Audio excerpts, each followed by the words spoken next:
cómo votan los jóvenes según estudios. ¿Les hizo sentido lo que estoy diciendo yo? Totalmente, sí. O sea, yo lo puedo ver en las redes sociales, por ejemplo, lo puedo ver en gente a la que me ha tocado hacerle clases, cuando me desempeñaba, digamos, como profesor en otros colegios, porque ahora estoy con niños más pequeños, entonces... ¿De qué edad, más o menos? Ahora estoy en sexto, Ya. quinto y sexto básico. Entonces, cuando estuve ya en educación media, podía haber un poco, y en otros contextos, tal vez un poco más vulnerables, la discusión política era reducida lisa y llanamente a TikTok. A los Entonces, clipardos. era difícil. Era súper difícil porque igual no sé cómo lo ve Benji, pero nosotros igual venimos, o sea, mi generación al menos, y eso que yo estaba en un colegio católico de cura, igual era una generación altamente, digamos, como combustible. Era una generación como extremadamente ligada como a la política, al menos acá en Santiago.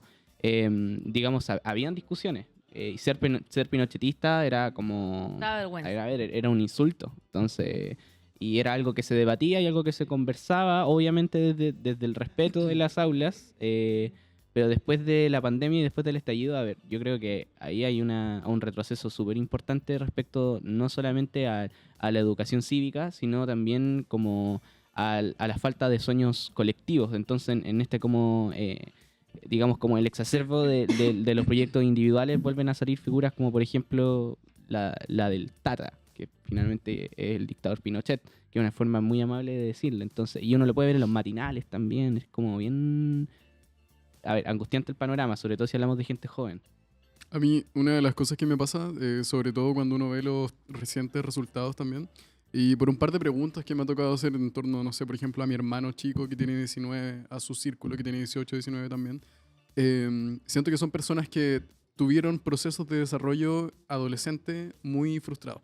Sobre todo considerando de que pasaron los 15 años, los 16 años La pandemia. en la pandemia, Maldita pandemia. encerrados. Entonces yo creo que cuando vuelve la presencialidad y vuelven a chocar a los colegios, se da una especie de fórmula en la cual las personas tienen que hacerse valer por sí mismas.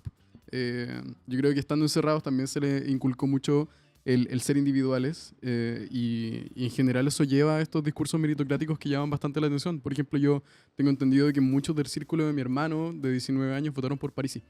Cáchate. Y tiene que ver con una idea de estar más individuales, como buscar tu propio estilo en pandemia, después llegar a los colegios y también tenemos casos de muchísima violencia, no sé, alumnos pegándole a los profes, los alumnos pegándose entre ellos. Yo, por ejemplo, al menos estuve en un colegio donde nunca vi peleas cuando chico. Quizá ahí tiene un poco en el tema de burbuja de privilegio, sin embargo yo entiendo que en otras realidades también se dan peleas siempre. Pero eso me llama muchísimo la atención, que yo creo que la pandemia tiene ahí una especie de fenómeno muy... lo afectó mucho en Como torno un a eso. severance, como Sí, te metiste al ascensor de la pandemia y se borró todo Claro, y fue claro. como un espacio de paréntesis. ¿Saben qué? Lo encuentro, mientras Matías hablaba, Benji hablaba, empecé a recordar mi época, porque por eso digo, no quiero no quiero cometer el error de ser como la señora que decir, hoy todo tiempo pasado fue mejor, ahora los Claro. jóvenes no están en nada. Yo invito también a los turninos y las turninas que hagan esa reflexión, a Seba también, que ya hicieron los chiquillos.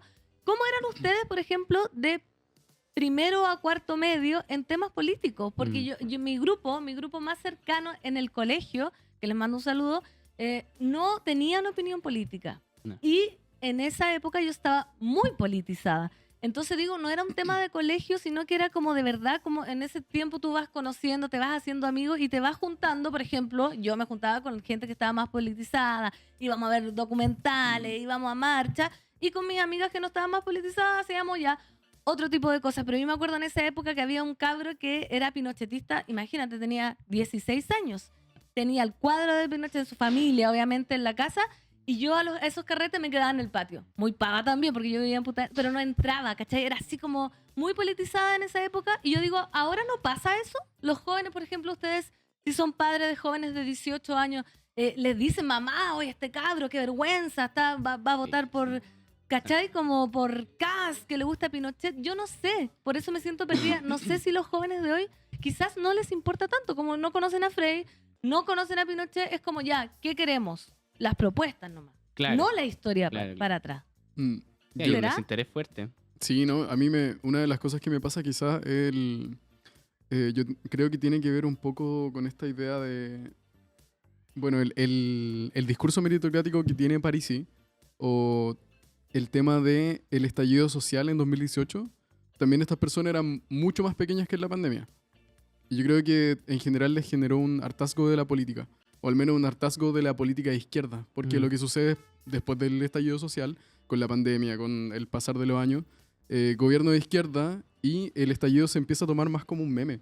E incluso la gran mayoría de los discursos o de los afiches que se compartían se empiezan a tomar como burla en vez de analizar el mensaje de trasfondo que tenían, que era un descontento social gigante. Y yo creo que eso hace que las personas quieran llegar a este tipo de discursos. No sé qué opina acá el Mati. Sí, yo creo que más que un hartazgo político, lo que hay es como una desilusión con el progresismo, que es una cosa a nivel global, en verdad. Cuando nosotros hablamos de política progresista, no sé, pues hablamos como de lo que José Antonio Cast o Milei en el fenómeno argentino podría llamar como la agenda woke.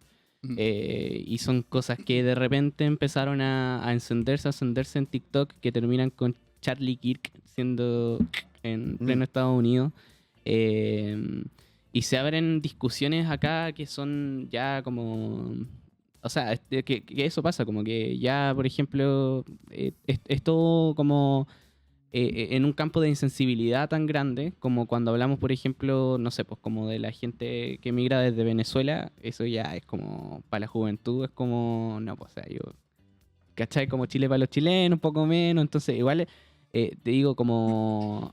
Y es porque viene un poco como en respuesta como a estos discursos que eran como como igual livianos, ¿cachai? Y como de la profundidad de un vaso de agua, que era como, no, que vengan todos, ¿cachai? O no, y como narrativas que eran en extremo progresistas, ¿cachai?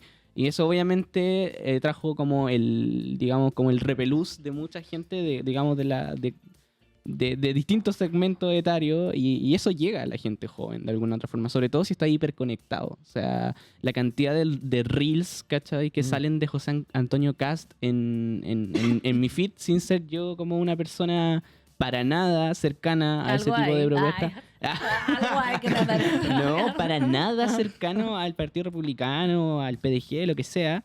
Es brutal. Entonces imagínate la cantidad de información que debe estar, información que es propaganda al final, y nadie es inmune a la propaganda, que está recibiendo un cabro en formación, un cabro de 16, 17 que está próximo a votar. Yo creo que hay una pega muy mal hecha por parte de la izquierda tradicional y de la izquierda progresista por tratar de reconectar con esa gente, además de la gente joven, con la gente del mundo popular, porque no está, es ausente. Entonces es gente que se educa, claro, como tú decías, con TikTok, pero también con, digamos, el fenómeno de la música urbana, ¿cachai? Yo hablándolo también como profe y como músico, la música urbana, digamos, sobre todo la música urbana más dura, la cría MJ, no sé, todo ese arsenal son referentes que apelan a los proyectos individuales, a tener el auto, a tener la casa, a que puedo estar siguiendo avanzando y subiendo escalones aplastando al que tengo al lado. Salvo excepciones, por ejemplo, como Pablo Chile, ¿cachai? Pero son, digamos, eso es lo que está sucediendo. Entonces, está complicado el escenario porque, de alguna otra forma, el aparato está esparciendo propaganda por todos lados. Y cualquier cosa, digamos. Y en cualquier cosa, en cualquier todo. cosa. Mira, quiero leer un poco el chat porque me parece muy interesante el fenómeno que estamos hablando hoy día, cómo votan los jóvenes y por qué. Dice acá, Graciela, mis hijos adolescentes educados en colegio público a los 15, 16 años confundían a Pinochet con Bachelet solo por cómo sonaban los apellidos. Por eso digo, quizá la política se está agarrando mucho de una bandera de lucha que nadie, los jóvenes por lo menos, no están pescando o no les ha llegado a la manera. Mi hija está atacada en segundo de U porque una de su grupo de amigas vota por Kast.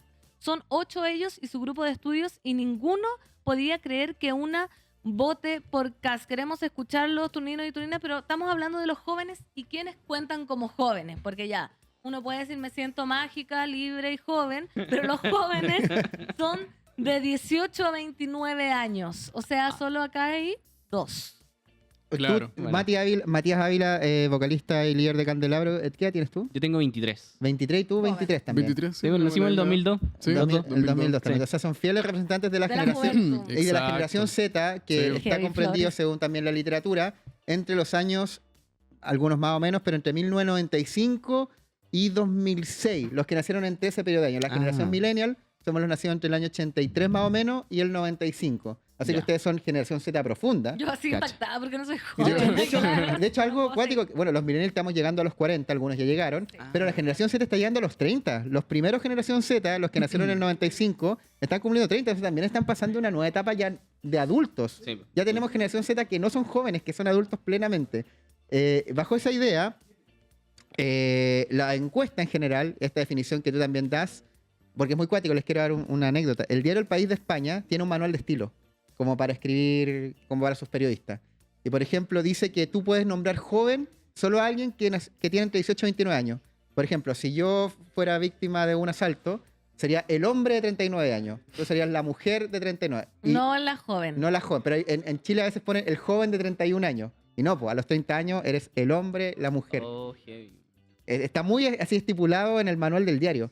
Para que también lo tengan. Pero eso es en España, ¿no? En España. Igual yo creo que. Acá en Chile podemos Igual, decir... igual yo creo que la juventud hoy en día es un concepto difuso hasta cuando Muy llega. volátil, muy volátil. Sí, po. Sí, Muy sí, volátil, pero sí. bueno, pero para efectos de estas encuestas vamos a tipificar a los jóvenes entre 18 y 29 años. Oye, y para que sigamos con esta conversación que está muy interesante,